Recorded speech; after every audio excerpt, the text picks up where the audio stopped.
What should I even say? Like, well, are you gonna turn? I would turn on your bike, and then you can turn on the lights with your remote. no, I'll show them. I want the point is that it's hardwired to the bike. All right, I'll do both. Okay, so this is my Lectric XP 2.0. I did a little project to it, so you can see the headlight's missing. I replaced the headlight with these little LED strips here, and the reason I did it that way is so I could still turn it on with the normal controls.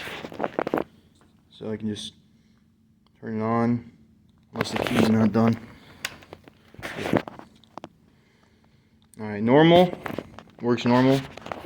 Alright, can you get the lights? And then,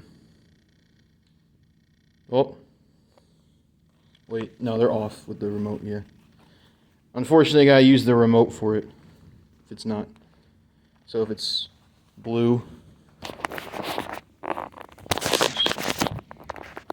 what it's gonna look like at night. And you see the tail light still works. That was intentional, obviously, but I'm glad it actually worked out. Then, just turn them off again. If I hold it and turn it back on, you can see the headlight, or the lights icon turning on and off when the lights go on. And turn the lights back on.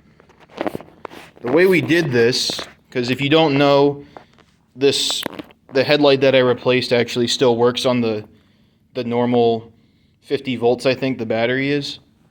So obviously I couldn't use these 12 volt light strips like easily just with that power source. So what I ended up doing is right in here I got this case with a DC to DC buck converter in there that converts the 50 volts to 12 volts.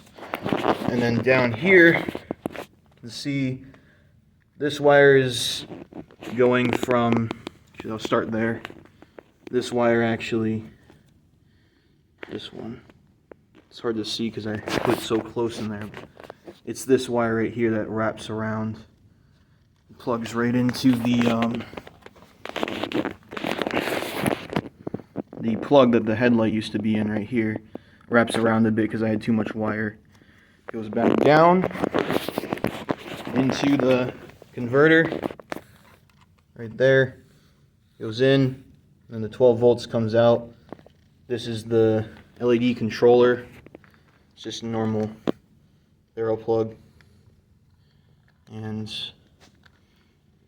kind of just put all the extra wire, just jammed it in there so it's out of the way of the pedals. And then the wires come up, and that's where the lights are.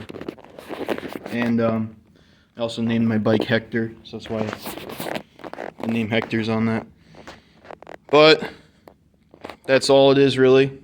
I mean, the main point of it was so I could be more visible at night, and I also made it a challenge to make sure no other functionality from the bike was removed, so it does still fold. And like I said, the taillight still works, and of course the button still works. Now the only other thing is the headlight's not there, and I didn't really feel like using the headlight anyway because I had a replacement headlight for that already. But that's the whole bike, that's the whole project.